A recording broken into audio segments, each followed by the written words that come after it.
Good evening everyone. बच्चों, मैं पिछले एपिसोड में आपको कुछ न्यूमेरिकल्स कराया ट्रांजिएंट एनालिसिस चैप्टर से, और आज मैं आपको थोड़े से बिग क्वेश्चंस बिग डेरिवेशंस और बिग न्यूमेरिकल्स कराने जा रहा हूँ, जो आईआईटी जेईई एडवांस्ड और ओलंपियाड के पर्पज़ से इम्पोर्टेंट होगा। ये थोड़ा लेंदी होगा, मगर ये सारे कॉन्सेप्ट के सारे न्यूमेरिकल भी पूछे जा चुके हैं, कोई नई चीज़ नहीं है। लेकिन बच्चे घबराने लगते हैं, इसलिए उसको अलग से समझाना पड़ता है। और आज मैं जो भी सिखाने जा रहा हूँ थोड़ा लेंदी होगा, थोड़ा मैथमेटिकल होगा, लेकिन आपको समझने की कोशिश करना पड़ेगा, आप उसे छोड़ नहीं सकते। और बच्चों, मुझे कुछ आपको सक्सेस मंत्रा के बारे में बताना है। जैसे कि मैं खुद आईआईटी जेईई क्वालिफाई किया 1985 में। मेरे बोर्ड मार्क्स बहुत अच्छे नहीं थे और कॉन्सेप्ट बहुत क्लियर नहीं थे स्कूल लेवल से भी। मेरे बोर्ड मार्क्स हार्डली 67.2% थे। आप ताजुब करोगे, फिर भी मैंने आईआईटी जेईई क्वालिफाई किया। लेकिन क्यों किया? मैंने एक्स्ट्रा ऑर्डिनरी हार्ड वर्क किया। मैं per day, other than coaching hours, 14 hours per day मैं अपने रूम पे पढ़ा, प्रैक्टिस किया। और 2.5 आवर, 2.5 घंटे की मेरी कोचिंग होती थी। पर डे स्टडीज़ के नाम पे मैंने 16.5 आवर लगाए। और जितने मेरे वीक कॉन्सेप्ट थे from the very beginning, from middle school, high school, intermediate, सारे वीक कॉन्सेप्ट को मैंने अपडेट किए, प्रैक्टिस किए, हाई स्कूल की किताबें पढ़ी, वहाँ से न्यूमेरिकल लगाए, इंटरमीडिएट की किताबें पढ़ी, उसके न्यूमेरिकल्स लगाए, मिडिल स्कूल के भी कुछ ज्योमेट्री के कॉन्सेप्ट अपडेट किए। तो इतना हार्ड वर्क करने में बच्चों टाइम बहुत लगता है। तब मुझे 1 साल में सक्सेस मिला, इतना टाइम लगाने के बाद। बच्चों, क्योंकि ये बड़ा क्वेश्चन होता है स्टूडेंट कम्युनिटी में कि सर जेईई एडवांस निकालने के लिए पर डे कितने आवर्स पढ़ने चाहिए, ये बच्चों का बड़ा फेवरेट क्वेश्चन है। मैं पहले भी आपसे गुफ्तगू कर चुका हूँ और आपको समझा चुका हूँ, आज मैं फिर से बताने जा रहा हूँ कि इसका कोई हार्ड एंड फास्ट रूल नहीं है कि पर डे आपको 1 ईयर कितनी प्रैक्टिस करनी चाहिए। वो डिपेंड करता है कि आपका किस लेवल से कॉन्सेप्ट क्लियर नहीं है। क्योंकि कुछ जो आईआईटी जेईई टॉपर्स होते हैं वो बच्चों को मिसगाइड करते हैं, पूरी बात डिटेल में बताते नहीं। वो मिसगाइड करते हैं कि मैं तो केवल 3 आवर्स पर डे पढ़ता था और आईटी में मेरी 99 रैंक आ गई। कुछ इस तरह की बातें मीडिया में करते हुए पाए जाते हैं।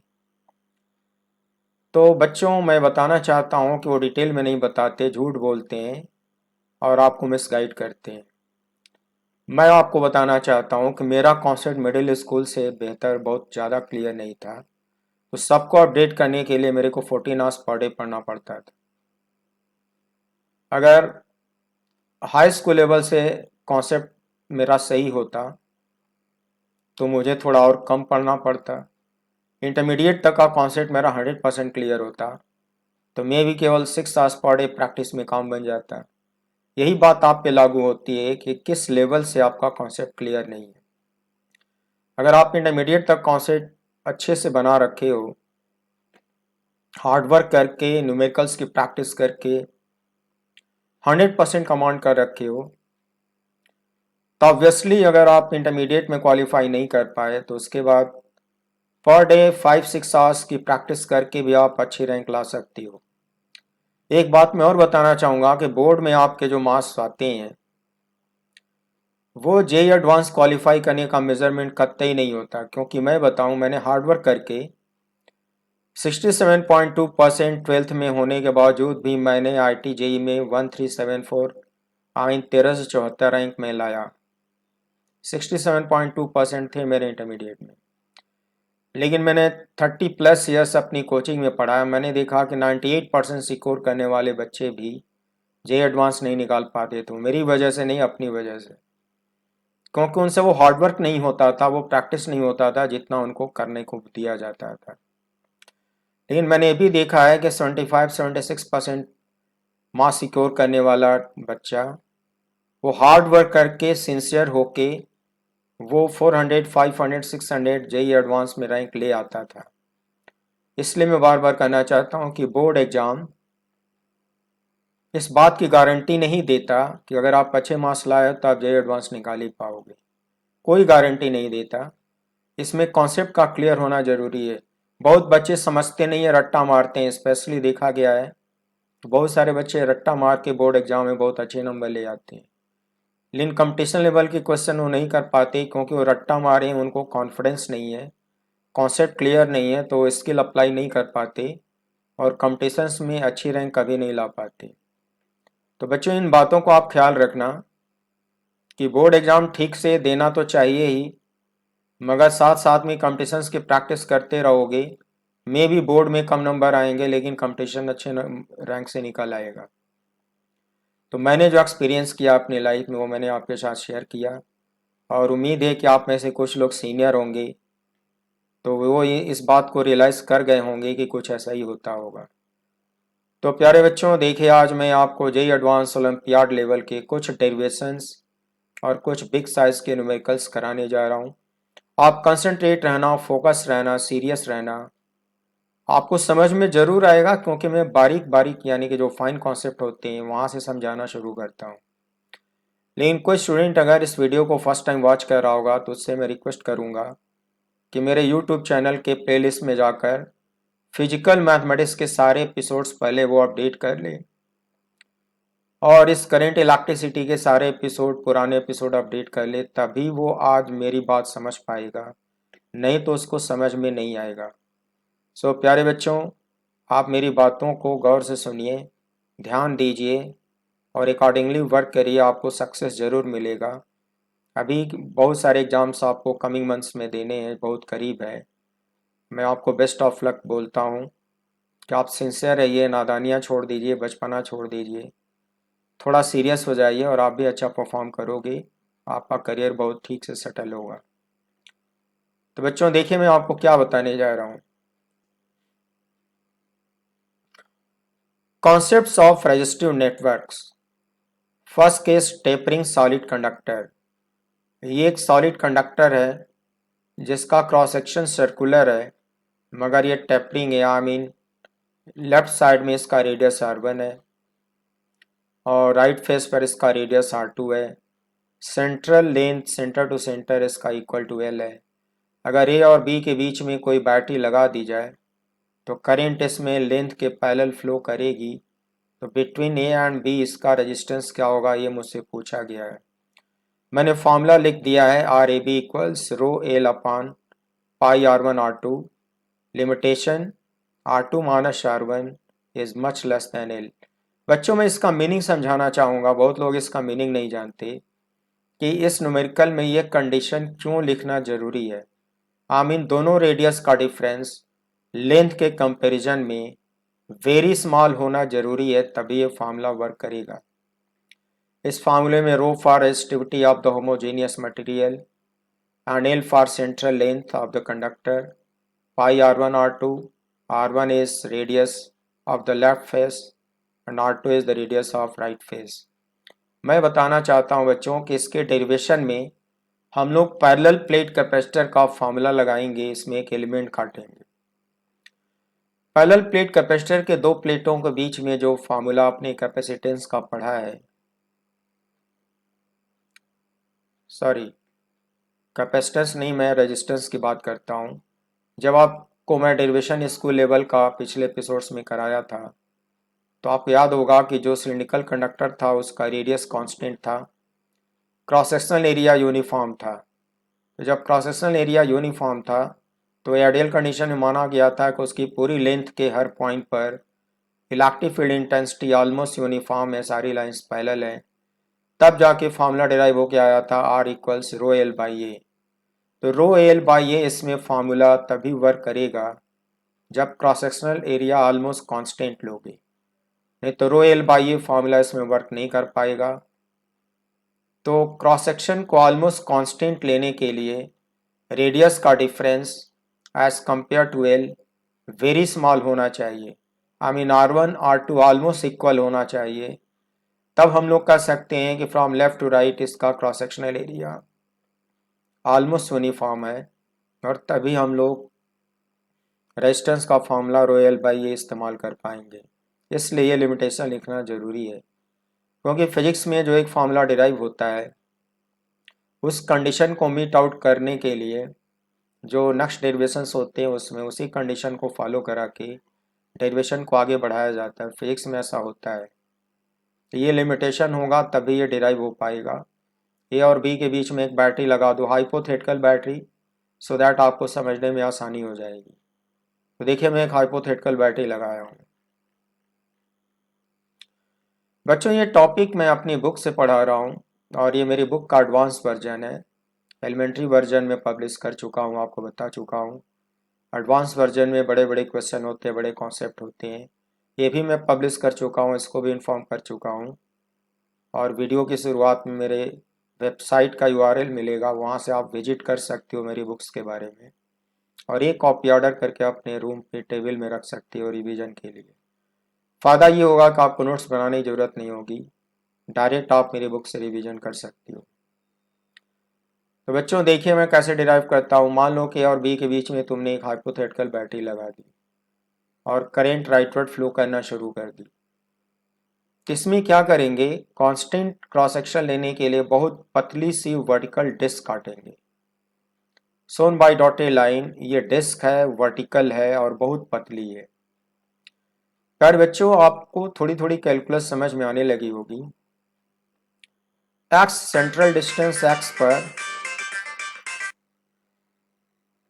तो बच्चों आपको ये समझना जरूरी है कि इसमें कैलकुलस मेथड क्यों लगेगा, क्योंकि इसका पूरी लेंथ में क्रॉस सेक्शनल एरिया यूनिफॉर्म नहीं है।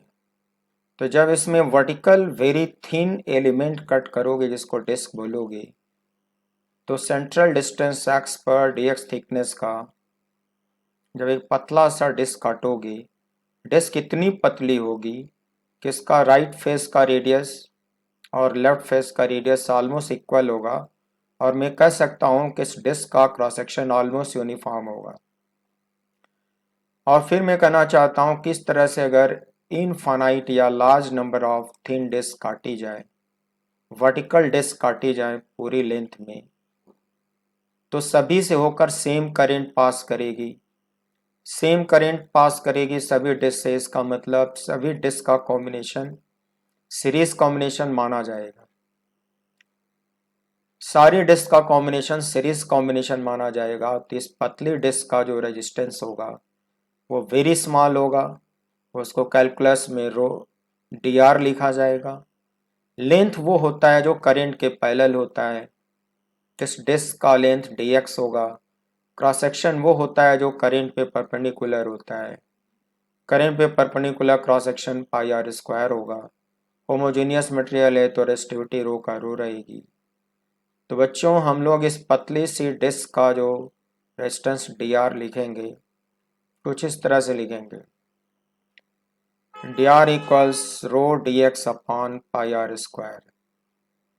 लेकिन बच्चों आप जो इंटीग्रल कैलकुलस पढ़े हो सिंगल वेरिएबल में पढ़े हो, अब यहाँ पे राइट हैंड साइड में स्मॉल r भी वेरिएबल है और x भी वेरिएबल है, तो इसको सिंगल वेरिएबल में कन्वर्ट करना पड़ेगा तभी इंटीग्रेट होगा। तो मैंने लिखा है using the principle of similarity of triangles in figure B. अगर हम लोग इस टेपरिंग कंडक्टर को किसी वर्टिकल प्लेन से बीचों बीच काटें तो कुछ इस तरह का डायग्राम दिखेगा। एक सेंट्रल लाइन ए बी दिखेगी, एक टॉप लाइन इंक्लाइन दिखेगी, यहाँ पे रेडियस r1 दिखेगा, यहाँ रेडियस r2 दिखेगा, और x डिस्टेंस पे जो वर्टिकल रेडियस वहाँ दिखाया हूँ वो स्मॉल r दिखेगा, और सेंट्रल लेंथ इसका l दिखेगा। ये फिगर बी है। हाउएवर सेंटर से पॉइंट ए से x डिस्टेंस पर एक वर्टिकल लाइन बना डालो कि जो वर्टिकल रेडियस होगा स्मॉल r होगा। फिर इस कॉर्नर से एक हॉरिजॉन्टल डॉटेड लाइन बना डालो। जो हॉरिजॉन्टल डॉटेड लाइन बनाओगे तो बच्चों ये जो रेड कलर से डिफरेंस शो करा हूँ, ऑब्वियसली R2 माइनस R1 होगा, क्योंकि ये वाला R1 होगा, और ये टोटल यहाँ तक R है, तो R1 को लेस करोगे तो ये जो छोटा सा गैप है शोन बाय रेड कलर, ये R माइनस R1 होगा।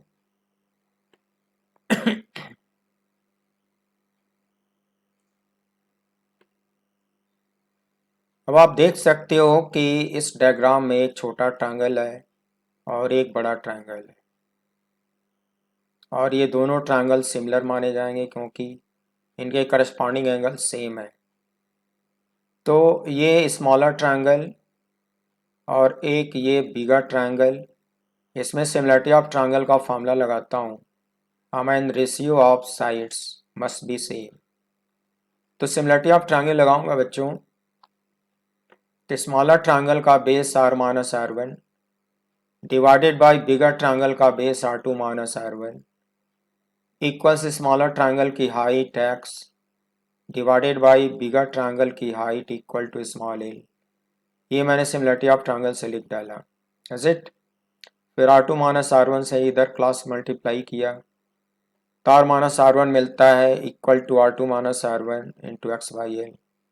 फिर बच्चों R1 को राइट ट्रांसफ़र करो, राइट ट्रांसफ़र करोगे तो R की वैल्यू कितनी आती है, R1 plus R2 minus R1 into x by L. R2 minus R1 by L को अगर K लिख डालो तो हो जाएगा R1 plus K into x, is it. तार की वैल्यू आएगी R1 plus K into x.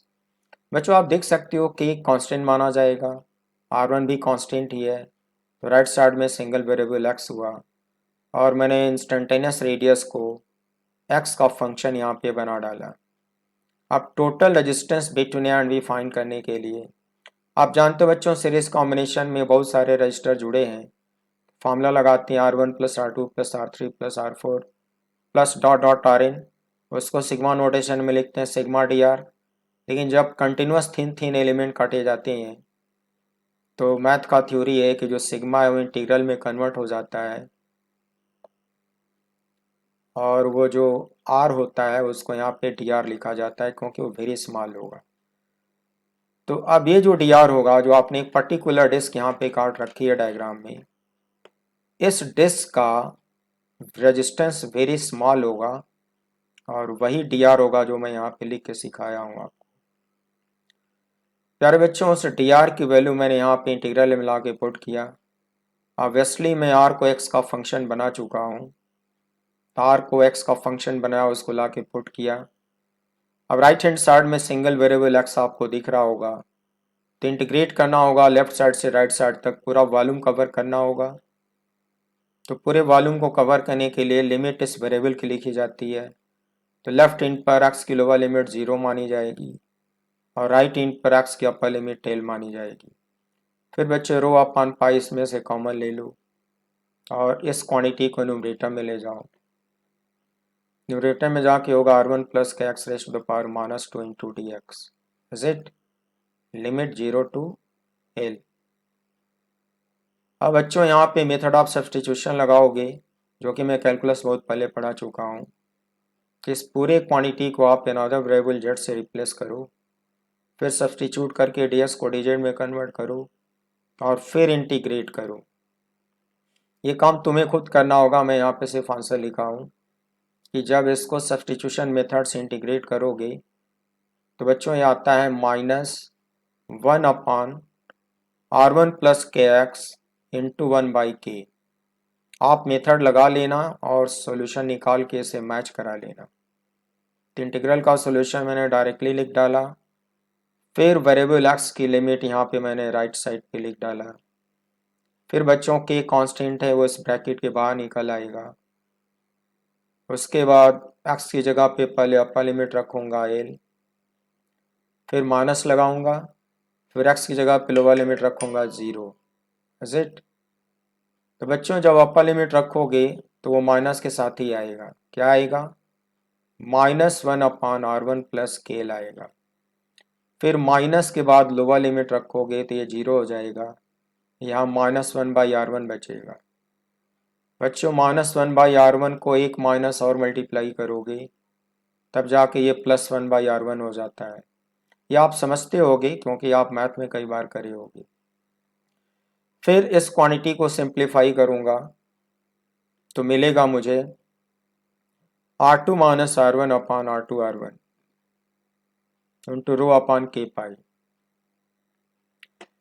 K की वैल्यू आप यहाँ से कॉपी करो, that is R2 - R1 upon L, और K की ये वैल्यू उठा के यहाँ पे रख दो, R2 - R1 अपॉन L यहाँ रख दिया, फिर इसको रिपीट कर दिया, फिर ये दोनों ब्रैकेट कैंसिल आउट हो जाएंगे क्योंकि ये दोनों जीरो नहीं है, नॉन जीरो होने पर कैंसिलेशन लॉ होल्ड करेगा और L पलट के न्यूमरेटर में जाएगा and that will give you what rho L upon pi R1 R2। तो मैंने प्रूफ कर दिया बच्चों कि resistance between A and B comes out rho L upon pi R1 R2। अब बच्चों अब इस क्वेश्चन को ऑब्जेक्टिव बनाकर कंपटीशन में पूछा जाता है। अगर ये फॉर्मूला आपको लर्न हो जाएगा तो जब भी ऑब्जेक्टिव क्वेश्चन दिखेगा आप तुरंत टिक मार दोगे, लेकिन बेटर कॉन्फिडेंस के लिए आपको पूरी एनालिसिस पढ़ना चाहिए। पूरी एनालिसिस इसलिए मैंने पढ़ाया सो दैट आपको बेटर कॉन्फिडेंस आ जाए, नहीं तो रट्टा मारने पर दिक्कत क्या होती है कि क्वेश्चन को अगर थोड़ा सा भी घुमा दिया, ट्विस्ट कर दिया, तो आप उसको लगा ही नहीं पाते हो क्योंकि आप तो रट के आए हो। तो जेईई एडवांस और ओलंपियाड क्वालिफाई करने के लिए KVPY के लिए एक स्टूडेंट को लर्निंग एबिलिटी भी होनी चाहिए और डेरिवेशनल एबिलिटी भी होनी चाहिए, सर्वगुण संपन्न होना चाहिए, तभी वो जेईई एडवांस निकाल पाती हैं। तो बच्चों मैं तो अपना काम कर रहा हूँ, आप भी अपना काम करते चलो, देखो उसके बाद का डेरिवेशन क्या होगा।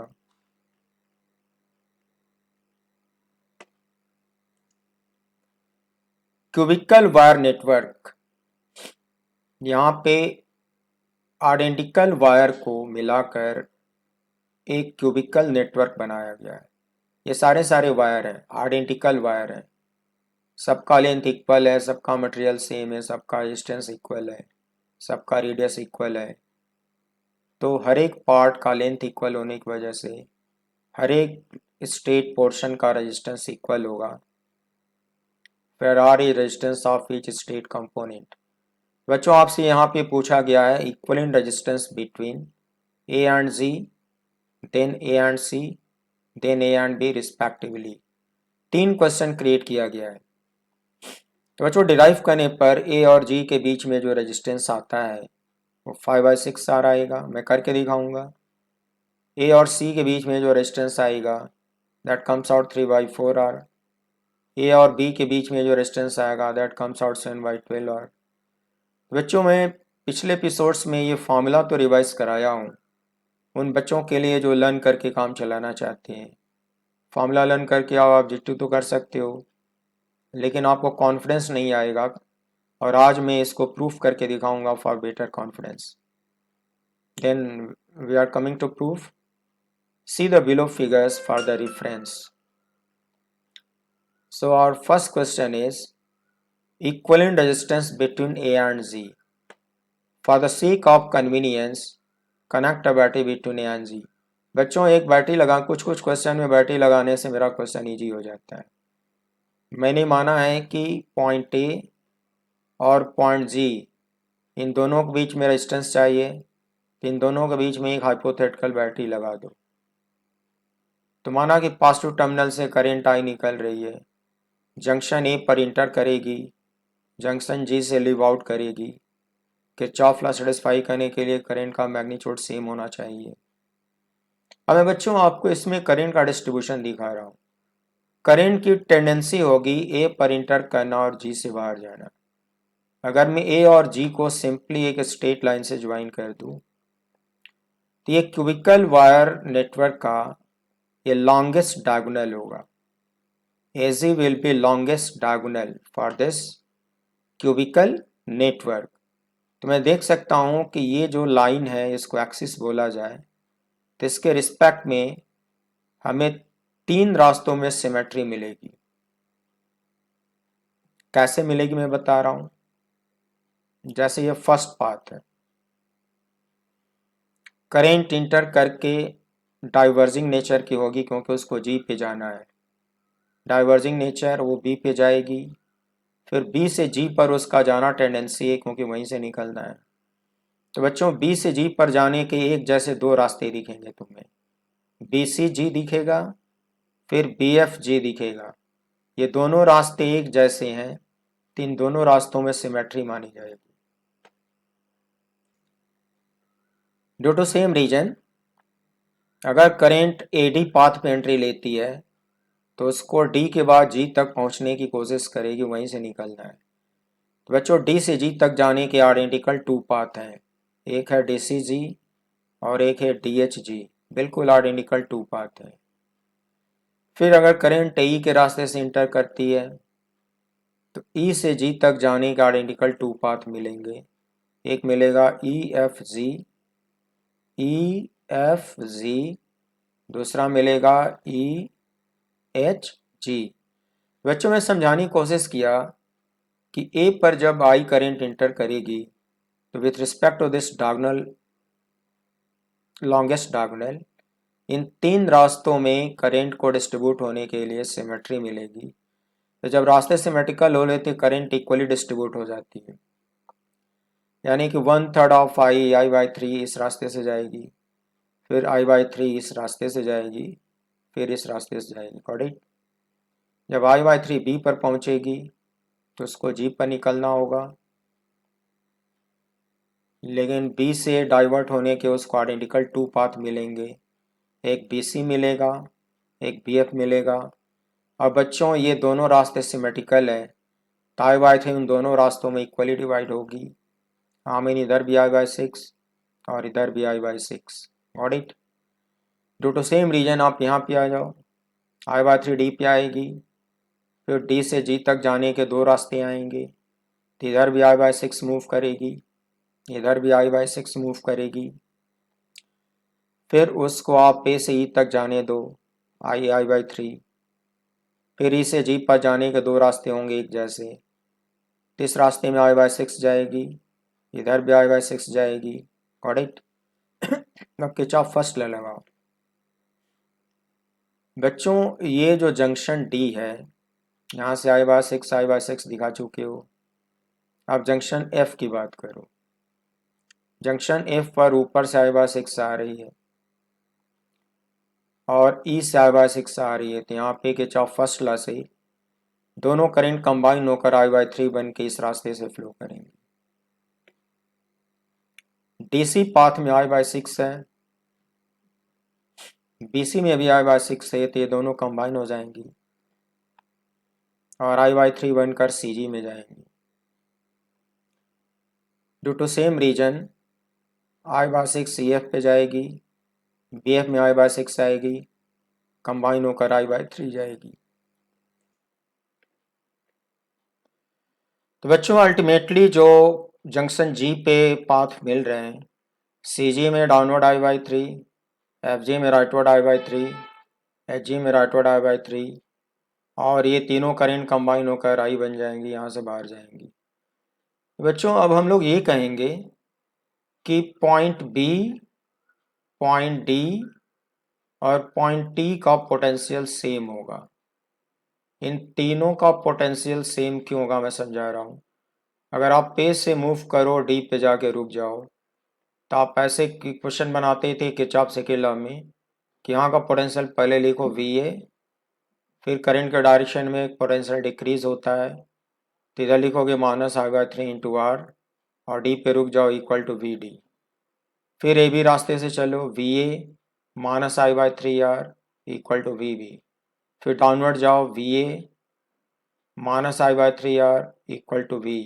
बच्चों ये जो तीन इक्वेशन बनाते हो साफ साफ पता चलता है कि point B, point D and point T equal potential पे होंगे। तो मैं आपको सिंपल सर्किट में कई बार बताया हूँ कि जब पॉइंट्स सेपरेट होते हैं मगर पोटेंशियल उनका इक्वल होता है तो उनको म्यूचुअली कनेक्टेड माना जा सकता है। तो मैं एक इक्वलेंट डायग्राम बनाऊंगा, उसमें B, D और E को आपस में टच करा दूंगा। ड्यू टू सेम रीजन बच्चों यहाँ पर जो पॉइंट C होगा, पॉइंट F होगा और पॉइंट H होगा, इन तीनों का पोटेंशियल इक्वल होगा। कैसे होगा दिखाता हूँ। जी से मूव करो, VG करंट का अपोजिट जाने पे प्लस लिखा जाता है, लिखोगे Vg plus I/3 into R equal to Vc। फिर लिखोगे Vg plus I/3 into R equal to Vf। फिर लिखोगे Vg plus I/3 into R equal to Vh। तीनों इक्वेशन से आप समझ गए होंगे कि point C, point F, point H तीनों इक्वल पोटेंशियल पे होंगे। तीनों को आप टच करा सकते हो। देखो FCH को टच करा दिया, DBE को टच करा दिया। उसके बाद बच्चों क्या होगा, ए से लेकर इन तीनों पॉइंट के बीच में 3 रेजिस्टेंस दिख रहे होंगे, वो आपस में पैरेलल कॉम्बिनेशन में हो जाएंगे। और इन तीनों पॉइंट को जो कॉमन पॉइंट बनाए हो और इन तीनों को भी जो कॉमन बनाए हो, तो इन दोनों पॉइंट्स के बीच में ऊपर से मिला लो टोटल 6 रेजिस्टेंसेस दिख रहे हैं, वो भी पैरेलल कॉम्बिनेशन में होंगे। और ये तीनों पॉइंट को जो टच करा दिए हो और ये अकेला जो जी है, इन दोनों के बीच में 3 रेजिस्टेंस पैरेलल कॉम्बिनेशन में माने जाएंगे। तो ये फिगर भी एक सिंप्लीफाइड डायग्राम है। तो बच्चों पैरेलल कॉम्बिनेशन का फॉर्मूला लगा के इन तीनों का इक्विवेलेंट निकालो, तो आता है R/3। और ये जो 6 रेजिस्टेंस है इनका इक्विवेलेंट निकालो पैरेलल कॉम्बिनेशन में, तो आता है R/6। और इन तीनों का इक्विवेलेंट आता है R/3। अब ऊपर के जो पॉइंट्स है यहाँ पे लोकेट कर दो, तो यहाँ जो इक्विवेलेंट R/3 है उसको दिखा दो, R/6 इसको दिखा दो, R/3 इसको दिखा दो। अब तो समझ लो कि और जी के बीच में बैठी तुम जोड़े पड़े हो, दिखाया नहीं हूँ मगर जुड़ा हुआ मान लो। तो ए से करंट इंटर करेगी, स्ट्रेट चलती चली जाएगी और जी से बाहर आ जाएगी। तो सेम करंट इन तीनों रेजिस्टेंस से फ्लो करेगी, तो ये तीनों सीरीज कॉम्बिनेशन में माने जाएंगे। तो बच्चों इक्विवेलेंट बिटवीन ए एंड जी निकालने के लिए सीरीज कॉम्बिनेशन का फॉर्मूला लगा दो इस फिगर में और फाइनल आंसर तक पहुंच जाओ। देखो लगाया हूँ।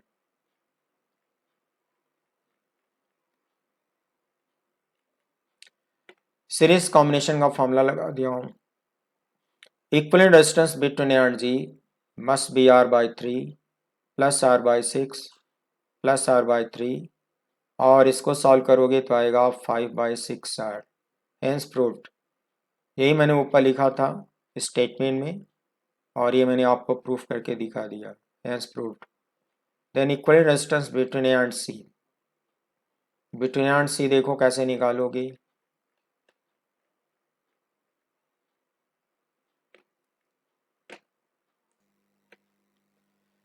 बच्चों कन्वीनियंस के लिए आप क्या करो, पॉइंट ए और पॉइंट सी के बीच में एक हाइपोथेटिकल बैटरी लगा दो। जिन दो पॉइंट के बीच में इक्विवेलेंट रेजिस्टेंस पूछा जाता है, आप एक बैटरी लगा देते हो तो समझना इजी हो जाता है।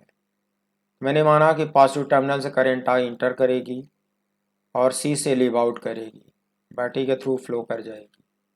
जब करंट की टेंडेंसी ए पर इंटर करने का होगा तो इधर को डाइवर्जिंग दिखाओगे, सी पे कलेक्ट करने का होगा तो इधर कन्वर्जिंग दिखाओगे। अब सिमेट्री दिखाता हूँ। बच्चों ये क्यूबिकल डायग्राम में we have two plane of symmetry, not axis, plane. वो प्लेन आइडेंटिफाई करो, ए सी, सी जी, जी ई, ई ए। बच्चों ये एक रेक्टेंगुलर प्लेन है, फिर से देखो ए सी, सी जी, जी ई, ई ए। ये एक वर्टिकल रेक्टेंगुलर प्लेन है, इसको प्लेन मिरर मान लो। अगर ये प्लेन मिरर है तो क्या 100% इमेज इसमें मिलेंगे? मैं दिखाता हूँ। सभी स्टेट पार्ट का रेजिस्टेंस इक्वल है कैपिटल आर। अगर ए बी को आप ऑब्जेक्ट मानते हो तो उसका मिरर इमेज ए डी होगा। थ्योरी पढ़ाया हूँ कि मिरर इमेजेस में सेम करंट फ्लो करती है, तो दोनों में एक्स एक्स दिखा दिया। Is it?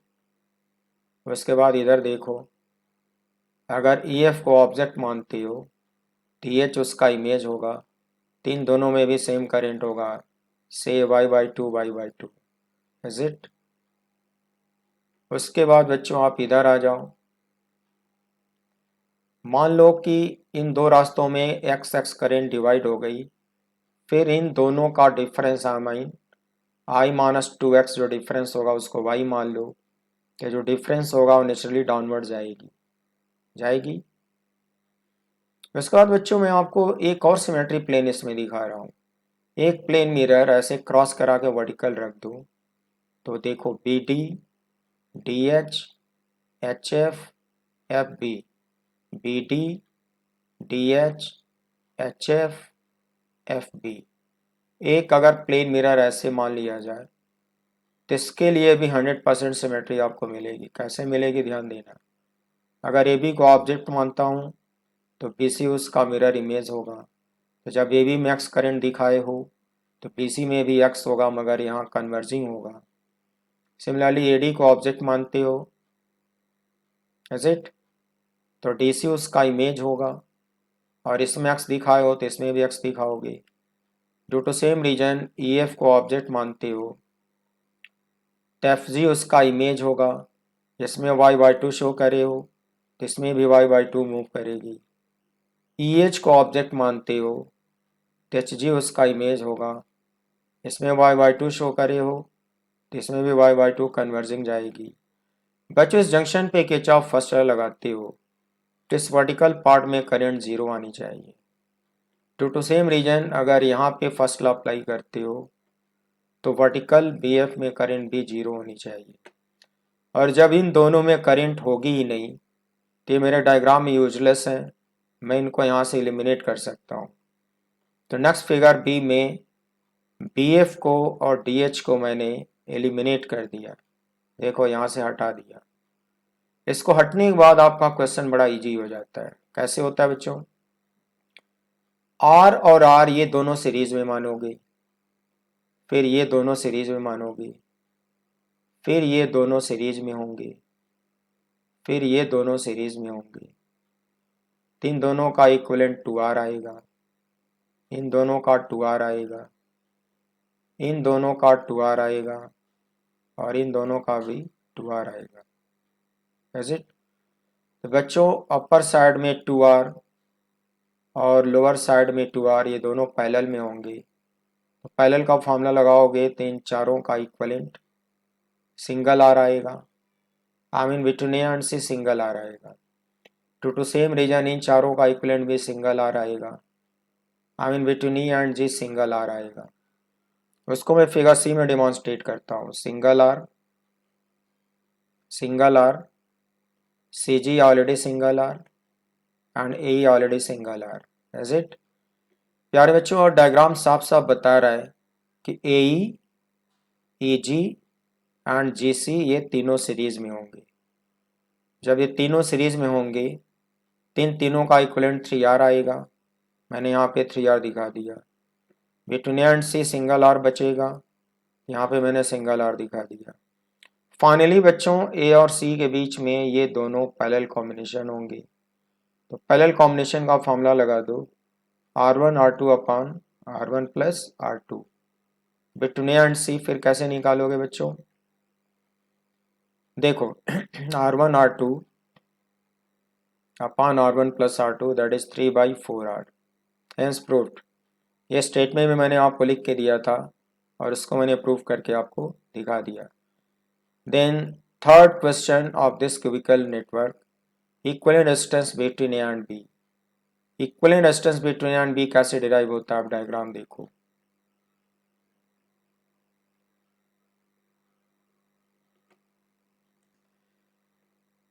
बच्चों आपसे पूछा equivalent resistance between A and B, तो सबसे पहला काम करो और बी के बीच में एक बैटरी लगा दो। माना कि पॉइंट ए पर, जंक्शन ए पर करंट इंटर करेगी और बी से लिव आउट करेगी, ऐसा मान लो।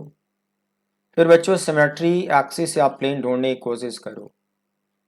अगर मैं इस डायगोनल प्लेन में एक प्लेन मिरर रख दूं, कैसे रखूं बच्चों, A B, B G, G H and H A.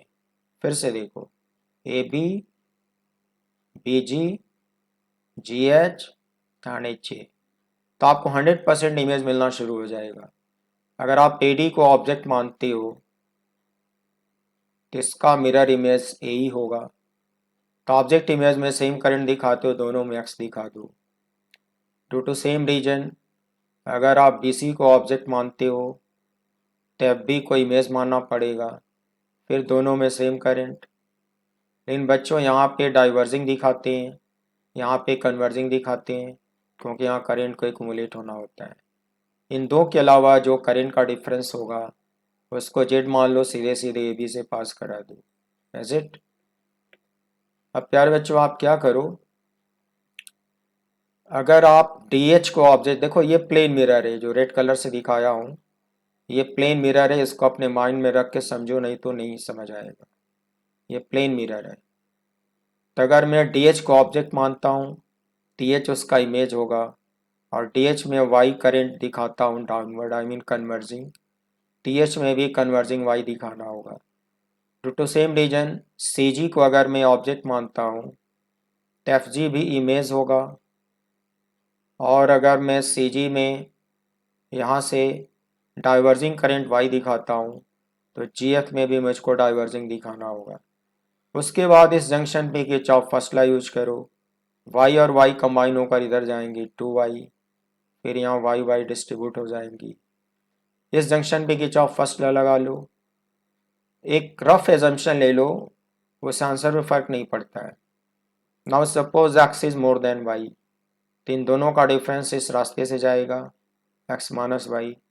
Due to same reason इन दोनों का डिफरेंस x माइनस वाई इस रास्ते से जाएगा, दिखा दो। प्यारे बच्चों जब इतना आप कर लेते हो तो इसको करने के बाद एक और फिगर पॉसिबल है। कैसे पॉसिबल है देखो,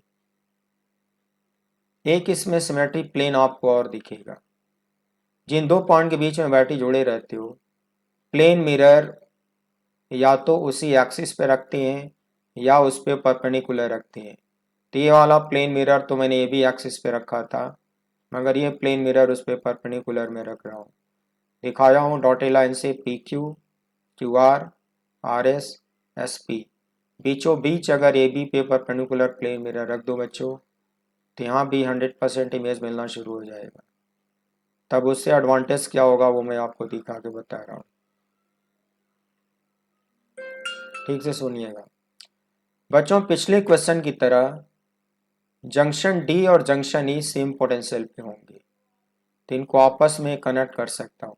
क्यों होगा देखो, VA minus XR equal to VD, VA minus XR equal to VE, तो इन दोनों के पोटेंशियल इक्वल हुए, टच करा दो। Due to same reason C और F इक्वल पोटेंशियल पे होंगे। कैसे होंगे, VB plus XR, VB plus XR equal to VC, VB plus XR equal to VF, तो इन दोनों के पोटेंशियल इक्वल होंगे, इनको आपस में टच करा दो। प्यारे बच्चों वो टच कराने का काम मैं यहाँ पे किया हूँ, फिगर C में किया हूँ। यहाँ D और E को टच करा दिया, यहाँ C और F को टच करा दिया, इज इट। ऐसा करने से क्या होगा, जब D और E को टच करा दोगे तो AD और AE अगल बगल पैरेलल में दिखने लगेंगे, DH और EH अगल बगल पैरेलल में दिखने लगेंगे। देखो दिख रहा है, देखो AD और AE पैरेलल में दिखेंगे। Due to same reason BC and BF parallel में दिखेंगे, CF CG और FG पैरेलल में दिखेंगे, वो दिखा रहा हूँ। BC and BF side by side parallel में दिखेंगे, CG एंड FG पैरेलल में दिखेंगे। फिर ये दो रेजिस्टेंस इन बचेंगे, टच कराने के बाद यहाँ दो रेजिस्टेंस बचेंगे, ये भी पैरेलल में दिखेंगे।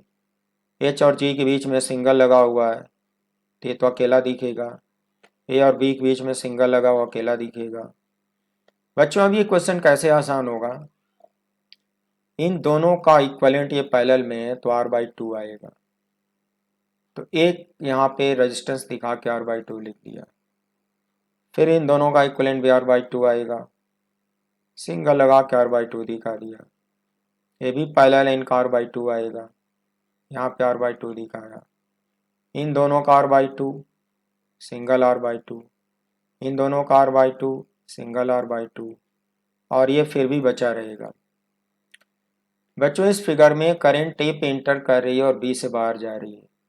उस पॉइंट ऑफ व्यू से ये तीनों रेजिस्टेंस मिलकर सीरीज में हो जाएंगे।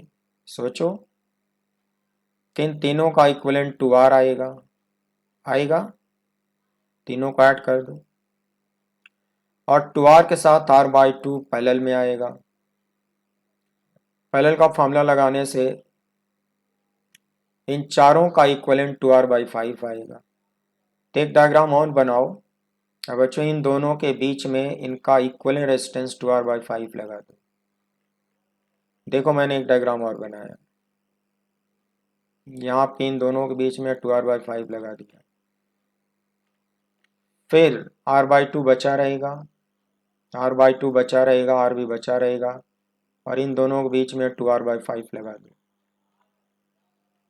तो बच्चों 2R/5 लगा दिया, ये अभी भी बचा है, ये अभी भी बचा हुआ है, ये भी अभी बचा है। अब इस फिगर में ये तीनों सीरीज में आ जाएंगे। तीनों का इक्विवेलेंट 7R/5 होगा। 7R/5 को यहाँ दिखा दो, यहाँ पे सिंगल R दिखा दो। अब ये दोनों पैरेलल में होंगे तो equivalent between A and B, इन दोनों पैरेलल का फॉर्मूला लगा दो, R1 R2 upon R1 plus R2 और फाइनल आंसर निकालो।